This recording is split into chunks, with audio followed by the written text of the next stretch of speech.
Hey guys, thanks for checking out the video. Today's video we're going to talk about the last hermit kingdom, North Korea. I'm going to tell you a few stories of my personal interactions on the North Korean border and with North Koreans. I'm going to talk about why they are actually scared to death of China and what the future holds in the terms of the area, how China perceives it, how China has a backup plan to run North Korea.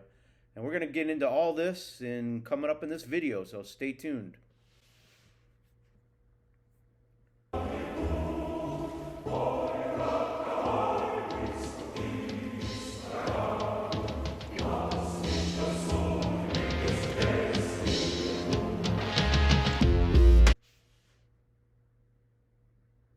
And we're back. Okay.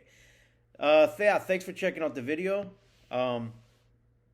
The North Korea is a fascinating, look at how people can be controlled. You're talking about 20 odd million people now in North Korea. They've been separated from South Korea since 1953, the Korean War. Same people, used to be the same country, speak the same language. You go down to South Korea, you have kind of a South Korean culture's become a phenomenon globally with hit bands and movies and some of the world's most advanced factories. They have a massive car building industry. Hyundai, Kia, Samsung's massive with the mobile phone, shipbuilding, major conglomerate. They produce some of the world's most advanced semiconductors, and then go 40 miles north into North Korea where they struggle with indoor plumbing. And they had people starving just 10, 15 years ago. So really an interesting look at, communism versus capitalism. Not that everything's rosy in South Korea, it's not, but it's 100 times better than North Korea. That's for sure. So my experience with North Koreans goes back 20 years. I studied with some at Tsinghua University in Beijing. And it was there that I realized, oh wow, China's actually training a whole cadre of future North Korean elites so that they eventually have a backup plan to this place in case they want to get rid of the Kim family. And when Kim Jong-un came to power, he instantly kind of cleaned house, killed hundreds of people within the Korean political establishment, including his uncle, one of his uncles, that was the guy he had attached to a artillery weapon and shot point blank. It was rumored that he was actually working with the Chinese. So keep in mind, North Korea is completely dependent on China economically. They do other things to try to get hard currency like cyber hacking and some mineral exports, things like that. They've tried industrial zones, but in general, completely dependent on China, and that scares them because I think Kim Jong-un is probably more afraid of China than he is of the U.S. The U.S. we couldn't really do much. We could send some ICBMs their way, but China could launch a full-on land invasion in North Korea. Anytime they wanted to. So I'll get back to a few more of some of my history with North Korea. Not only did I study with some at Tsinghua University, didn't really talk to them that much. They were quite scared, obviously, to talk to an American. This was the late 90s. But I took a trip. I've been down the North Korean border several times. Took a trip in 99. If you remember 1999, North Korea had a massive famine. Up in the northeast near Shenyang, there's a city called Dandong. I've been there a few times. Literally right across the border from North Korea on the Yalu River. There's a bridge there. You could literally swim across it. So obviously there's guards, all kinds of security. But north of that, there's a lot of North Koreans constantly, especially in that time, the late 90s, with the starvation. There were a lot of North Koreans pouring over the border trying to just do anything to get food.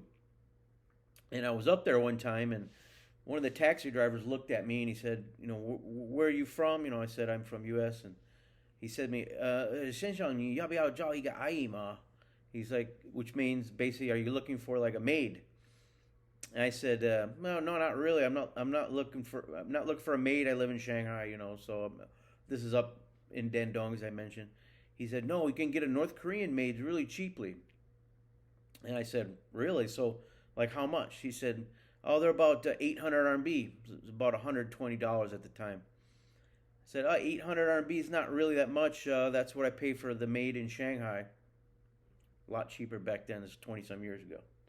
And that's what I pay for it in Shanghai. He said, and I'll never forget this. He said, 先生你不明白啊，800块不是一个月的，就800块就是你的。So he basically says to me, you don't understand. 800. It's not 800 RMB, $120 a month. It's $120, and she's yours. Okay, so there were literally, call it modern day slavery. I don't know what it was, but they were basically just selling off North Koreans to whoever would take them and feed them.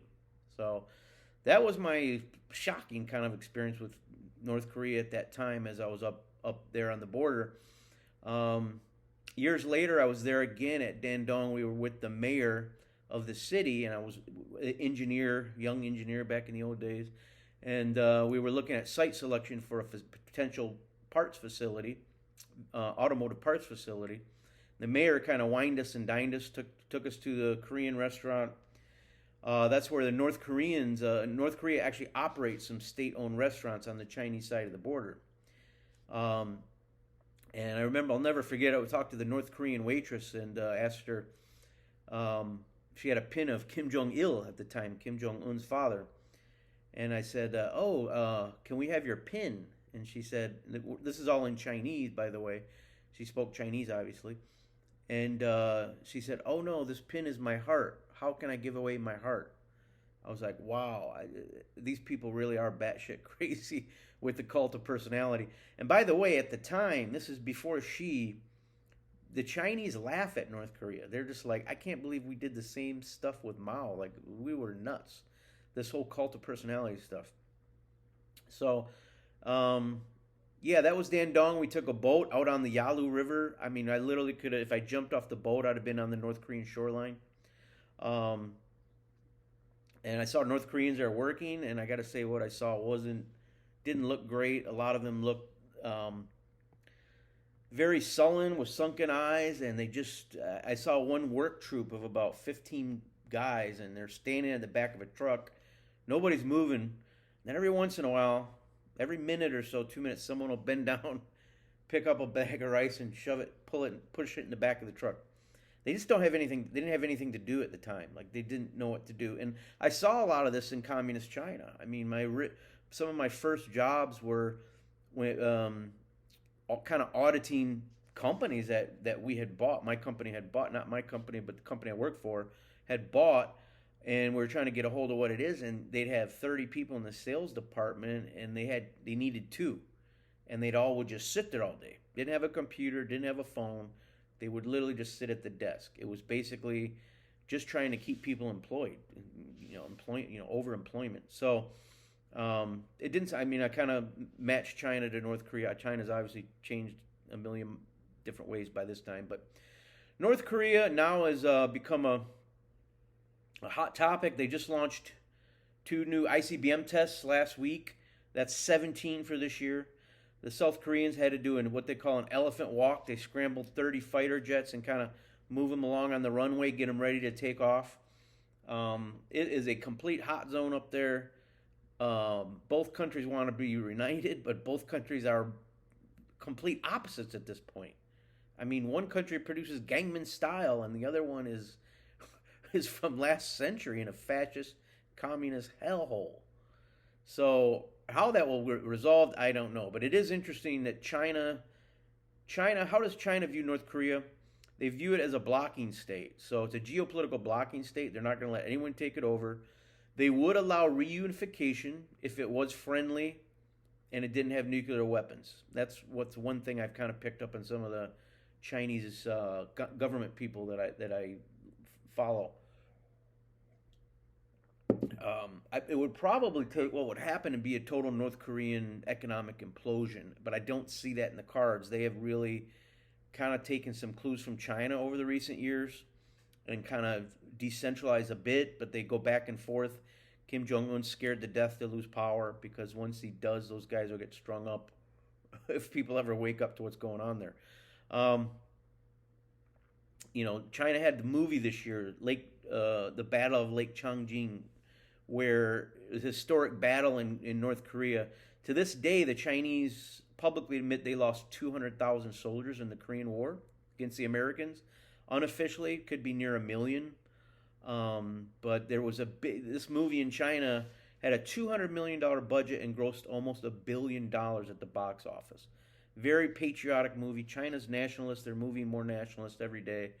And this was part of a movie propaganda to kind of give a hint that North Korea will take it if we have to. I do believe they have a whole cadre of people, probably not at Kim Jong Un's level, but below, that would be able to step in as a puppet regime if China ever had to do that.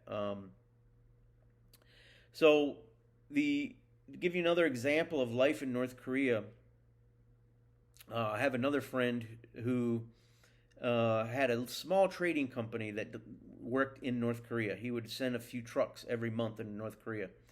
And and normally they would just have bags of rice or whatever tradable commodity. They bring back something else. I don't know what they were bringing back. But yeah, he said one of his drivers hit a villager and killed him in one of these villages. Within minutes, the truck was surrounded by the villagers. Like they were ready to beat the truck driver to death. He traded 2 30-pound bags of rice, and they let him go. That was kind of the blood toil for the blood payment for running the guy over. That's how cheap life is in North Korea in some of these places. Pyongyang, I think, is probably a lot more civilized now over the last 10 years. It'll be interesting going forward in how this all develops. You've got a nuclear-armed North Korea that could probably hit the U.S. at this point.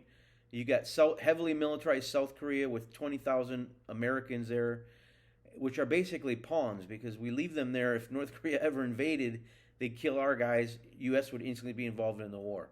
So that's why they're there. So you've got an increasing militarized China. Japan's going to remilitarize, which North Korea hates Japanese as much as the Americans.